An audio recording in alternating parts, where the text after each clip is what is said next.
నయం చెయ్యమని అడిగితే ఆ బాధని నువ్వే భరిస్తున్నావే. ఈవిడికి నయం అవ్వాలని నేను నిన్ను అనరాని మాటలు అన్నాను. నన్ను క్షమించు తల్లి.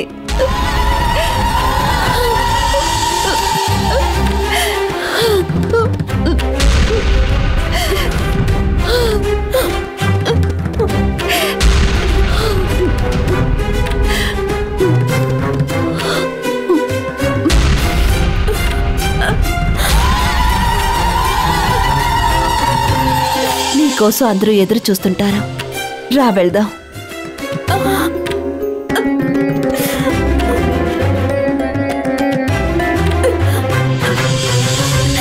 రా వెళ్దాం. నాకొక చిన్న డౌట్. ఏంటి?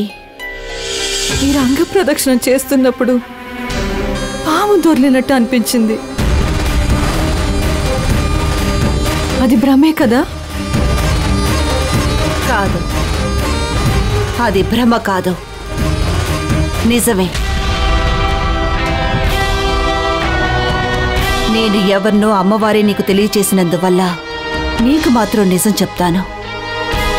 నేను నువ్వనుకుంటున్నట్టు మనిషిని కాను,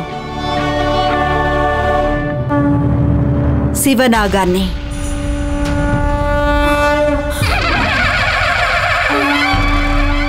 ఏంటి? నాగవంశమా? అవును. ఈ అమ్మవారికి సేవ చేయడం కోసం మనిషి రూపంలో ఉన్న శివనాగాన్ని. నేనిది నమ్మలేకపోతున్నాను. ఇంతకు మించి ఏమీ అడక్కు. నేను చెప్పిన విషయం ఎవ్వరికి చెప్పకు. కాదని చెప్పావంటే అది నీ వంశానికే దోషం. రా. అమ్మా, నన్ను క్షమించండి అమ్మా. మీరు ఎవరో ఏంటో తెలుసుకోకుండా మీతో పోటీపడి మిమ్మల్ని కష్టపెట్టాను. ఇది నువ్వు చేయలేదు, ఏదో ఒక కారణం వల్లే జరిగింది. ఇది ఇప్పుడు అర్థం కాకపోవచ్చు, తర్వాత అర్థమవుతుంది. నాకు అర్థమైపోయింది. నాటు వైద్యం మీద నాకున్న అభిప్రాయాన్ని పూర్తిగా మార్చుకున్నాను. నాటు వైద్యాన్ని గౌరవించడమే కాకుండా దాన్ని ఉపయోగించి చూడాలని అనుకుంటున్నాను. దానికి మీరే ఎలాగైనా హెల్ప్ చేయాలి. నేనేం చేయగలను? మీకు తెలిసిన వైద్య పద్ధతులన్నీ మీరు నాకు తప్పకుండా చెప్పాలి. అది నేర్పిస్తే వచ్చేది కాదు, అభ్యాసం చేస్తేనే వస్తుంది. నేను ఎన్ని రోజులైనా సరే మీతో ఉండడానికి సిద్ధంగా ఉన్నాను. మీకు తెలిసిన నాటు వైద్యాన్ని పూర్తిగా తెలుసుకుని మన తర్వాత తరానికి తెలియచేయాలనుకుంటున్నాను. దయచేసి కుదరదని చెప్పకుండా నాకు నేర్పించండి. మన పూర్వీకులు ఎన్నో విషయాల్ని దాచిపెట్టడం వల్లే కొన్ని అంతరించిపోయాయి. ఇప్పుడు ఉండే వాటిని నువ్వు కాపాడాలనుకుంటుంటే నేనెందుకు అడ్డు చెప్పాలి? నేను మీకు ఎన్నటికీ రుణపడి ఉంటాను. ఏం దక్షిణ ఇవ్వాలో చెప్పండి, ఇచ్చేస్తాను. ఓర్పే అందుకు దక్షిణ. ఓర్పుతో ఉంటావు కదా? తప్పకుండా. అది చాలు.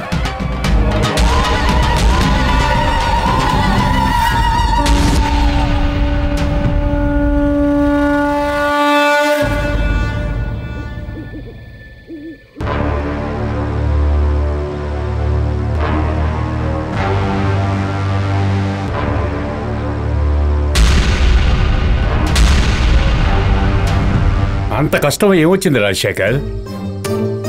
రీసెంట్గా మొదలుపెట్టిన బిజినెస్లన్నీ ఏవో కారణాల వల్ల లాస్ అయ్యాయి. పోను పోను నా పరిస్థితి దారుణంగా తయారయ్యేలా ఉంది. అది మాత్రమే కాదు, తరచుగా నా కుటుంబంలో కూడా ఏవో సమస్యలు వస్తూనే ఉన్నాయి. కష్టసుఖాలు నాకు తోడుగా ఉంటుందనుకున్నా నా భార్య కూడా ఈ మధ్య చనిపోయింది. అంతా అయోమయంగా ఉంది స్వామి.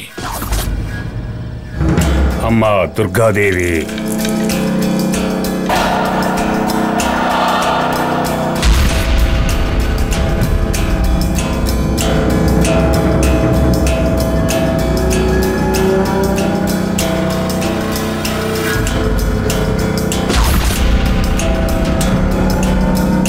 స్వామి ఏదైనా సమస్య?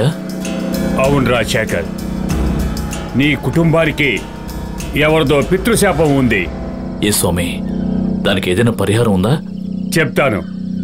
నీ తలరాత మార్చే విధంగా మార్గం చెప్తాను. నిన్నిక ఐశ్వర్యంలో తొలుతూగేటట్టు చేస్తాను. అలాగా, చెప్పండి స్వామి. నేను చెప్పబోయేది ఇంతవరకు నేను ఎవరికీ చెప్పని రహస్యం. ఇది నీకు చెప్పాలి అంటే దక్షిణ ఎక్కువగా ఇవ్వాల్సి ఉంటుంది. నా సమస్య తీరుతుందంటే ఎన్ని లక్షలైనా సరే ఇస్తాను. లక్షలు చాలు రాజశేఖర్. ఇంకేం కావాలో చెప్పండి. నీ బిజినెస్ లో పార్ట్నర్షిప్ కావాలి.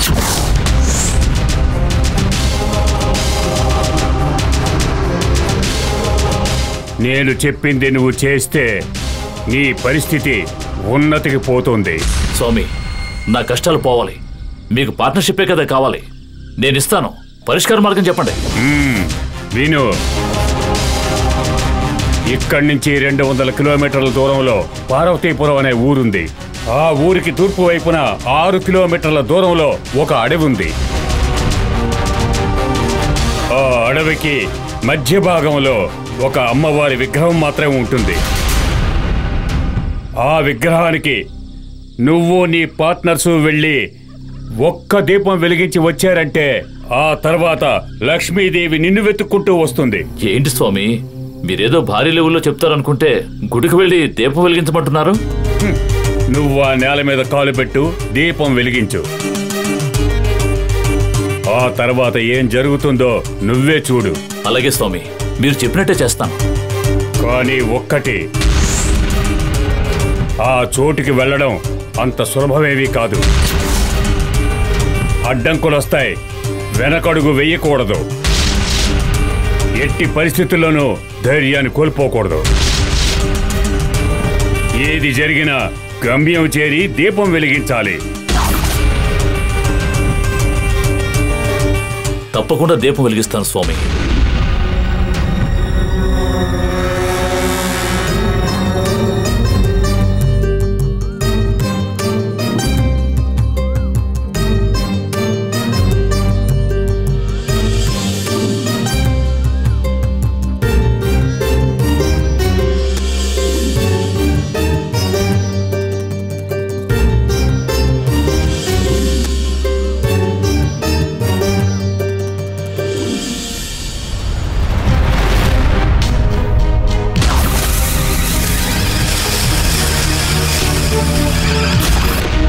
ఇంకా ఎంత దూరం వెళ్ళాలి?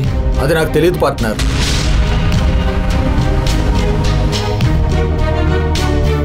ఏంటి పార్ట్నర్, మీ వీరభద్రం చెప్పారని ఈ అడవిలోకి వచ్చి పూజలు చేస్తే మన సమస్యలు తీరుతాయని ఎంత దూరం ట్రావెల్ చేయించారేంటి? ఇవన్నీ నమ్మకూడదు పార్ట్నర్. నీకు ఆధ్యాత్మికత మీద నమ్మకం లేకపోవచ్చు, కానీ మనకి మించిన శక్తి ఏదో ఉంది. అది ఎక్కడో ఓ చోటు ఉంది. అది ఉన్న చోటు ఎవరి ద్వారానో మనకి తెలిసింది. అలా తెలిసింది కాబట్టి మనం అశ్రద్ధ చేయకుండా అక్కడికి వెళ్ళొచ్చాము అంటే ఖచ్చితంగా మంచి జరుగుతుంది. మీరు చెప్పింది నిజమే పార్ట్నర్. ఈ విషయం నేను చాలాసార్లు విన్నాను. పార్ట్నర్, మీరు చెప్పేది కాకి ముక్కుతో తాటికాయ పడేసిన కథలా ఉంది. సమస్యలు వచ్చినప్పుడు దాన్ని ఎలా పరిష్కరించాలని ముందు మనం ఆలోచించాలి. మూఢనమ్మకాలతో టైం వేస్ట్ చేయకూడదు. నువ్వు మెట్ట వేదాంతం చెప్పకు. మన బిజినెస్ సమస్యల నుంచి బయటపడటానికి మనం చేయాల్సినవన్నీ చేశాం. ఇక మీదట మనం చేయాల్సిందంటూ ఏమీ లేదు. ఇక మనం ఏమీ చేయలేమన్న నిర్ణయానికి వచ్చిన తర్వాత దైవశక్తి మీద భారం వేశాం. దేవుడే లేడంటుంటే మధ్యలో శక్తి గురించి మాట్లాడతావేంటి? ఇలా చూడు, ఉంది లేదు అన్న మీమాంస గురించి మనకిప్పుడు అనవసరం. మన సమస్యల నుంచి బయటపడటం మనకు ముఖ్యం. నాకేదైనా సమస్య వస్తే నేను వెళ్ళి వీరభద్రం గారిని కలుస్తాను. నా సమస్యలన్నీ ఆయనకి వివరిస్తాను. ఆయన ఏం చెప్తే అది నేను చేస్తాను. దానివల్ల ఎంతవరకు నాకు మంచే జరిగింది. ఇలా చూడు, నీకు నమ్మకం లేదు కదా అని అనవసరంగా వితండవాదం చేయకు. నమ్మకంతో ఉండండి, అంతా మంచే జరుగుతుంది.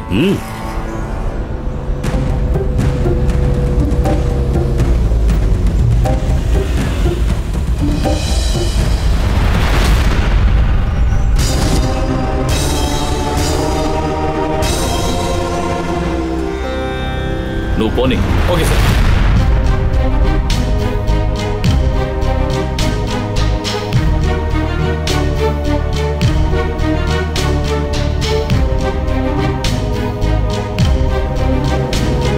కారాపు విశ్వం, అదిగో వస్తున్నాడే, అతని దగ్గరికి వెళ్ళి గుడికి ఎటువైపు వెళ్ళాలో అడుగు. ఆగవయ్యా, ఇక్కడ నాగదేవత అమ్మవారి దగ్గరికి ఎలా వెళ్ళాలి? నేను అడిగింది అర్థం కాలేదా? ఏయ్, అడుగుతుంటే మాట్లాడవేంటి? ఎవరతను? పట్టుకోమండి.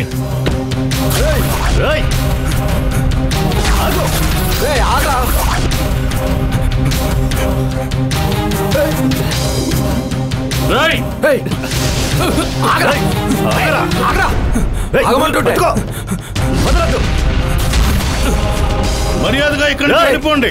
అదే పరిగెత్తు, కాగు.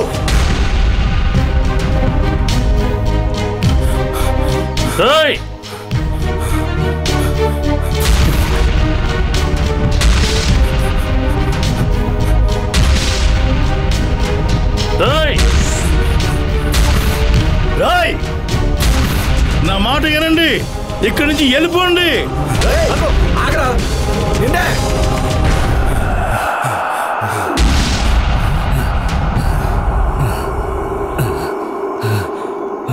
ఏడీడు ఎటెళ్ళాడు?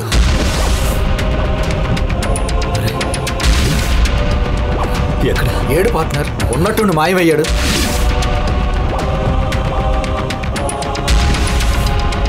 ఏమైపోయాడు వాడు?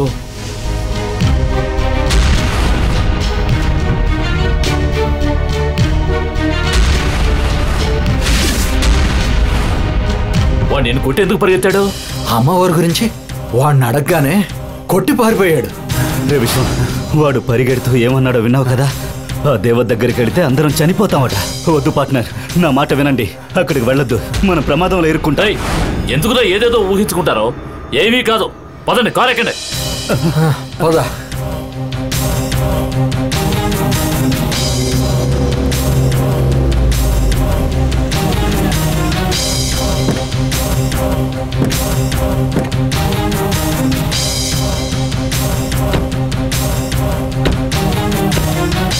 అటువైపు పోనీ.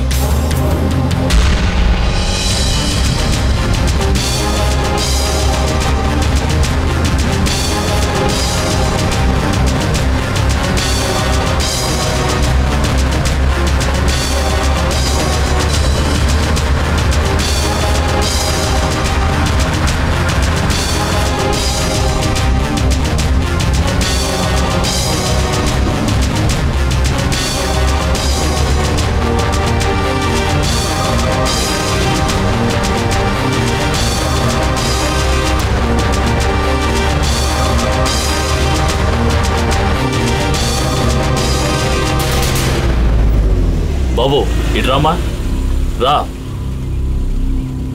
బాబు, ఇక్కడ ఒక నాగదేవత అమ్మవారు ఉందన్నారా, ఎటువైపు వెళ్ళాలి చెప్పు బాబు. ఏమయ్యా, నిన్నే అడిగేది, ఎటువైపు వెళ్ళాలి? ఏంటి పార్ట్నర్, వీడు కూడా వాళ్ళలాగే పైకి కిందకి చూస్తున్నాడు. ఎందుకైనా మంచిది తల లోపలికి పెట్టండి, ఏసేయగలడు. పొరా, ఎటువైపు వెళ్ళాలయ్యా చెప్పు. మీరు మీ ప్రాణాలతో తిరిగి మీ ఊరు వెళ్ళడం లేదా? వచ్చిన దారినే తిరిగి వెళ్ళిపోండి, లేకపోతే జరిగేదే వేరు. ఏమిట్రా ఇది? ఏం పార్ట్నర్, ఆ అమ్మవారు ఎక్కడున్నారో అడుగుతుంటే అందరూ అపశకునంగా సమాధానం చెప్తున్నారు. అలాంటిదేం లేదు, నువ్వు పోనీ.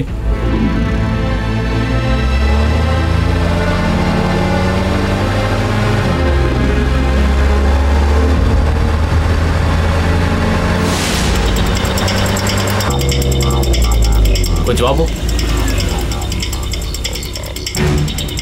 బాబు,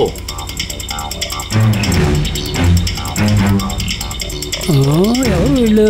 చూస్తుంటే పొరుగు రోళ్ళలాగా ఉన్నారే.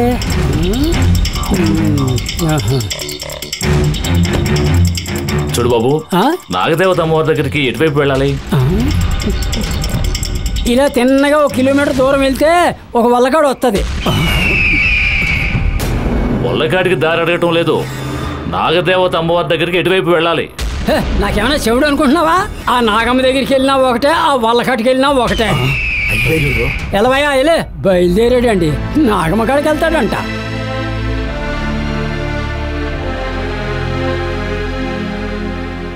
పార్ట్నర్, ముందు బండి ఎక్కండి.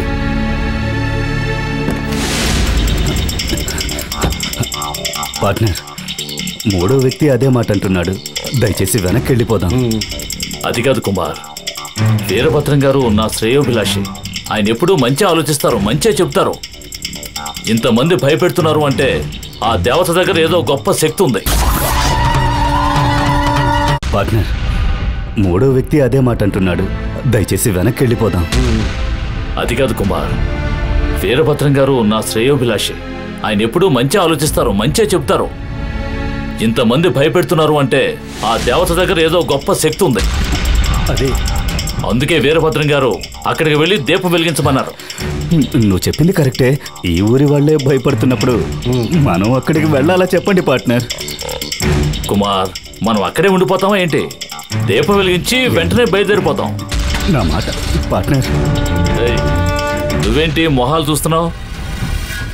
పోనివ్వు.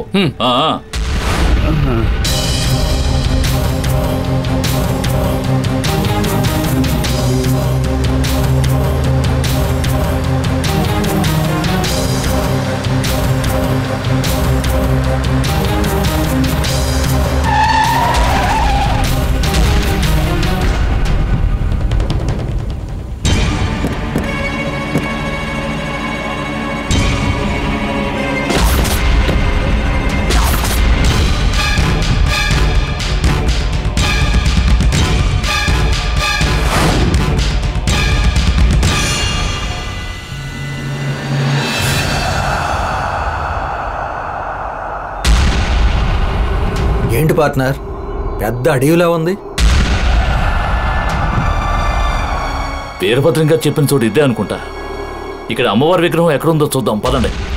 పార్ట్నర్, ఈ అడవిని చూస్తుంటే భయంగా ఉంది. మేమెక్కడే ఉంటాం, మీరు వెళ్ళి చూసిరండి. సరే, మీరు ఇక్కడే ఉండండి. నేను వెళ్ళేది ఎక్కడుందో చూసొచ్చాక మిమ్మల్ని కూడా తీసుకువెళ్తా. పార్ట్నర్ జాగ్రత్త.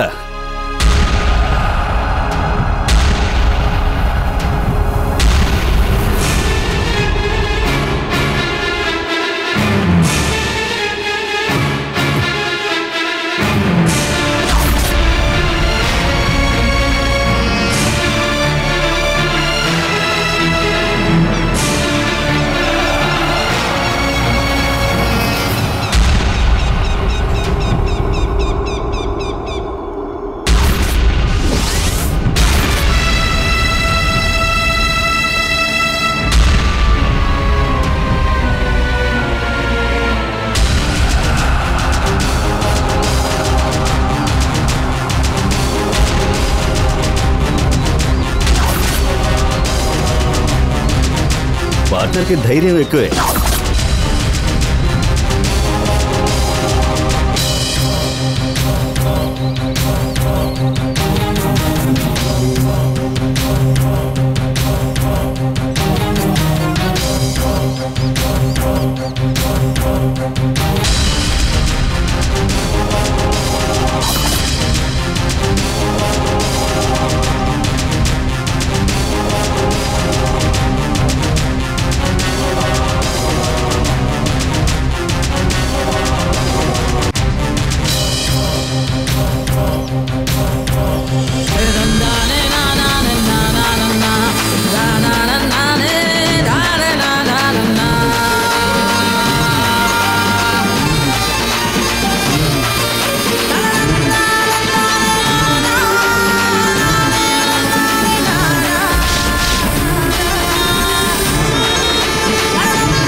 తరుముతోంది.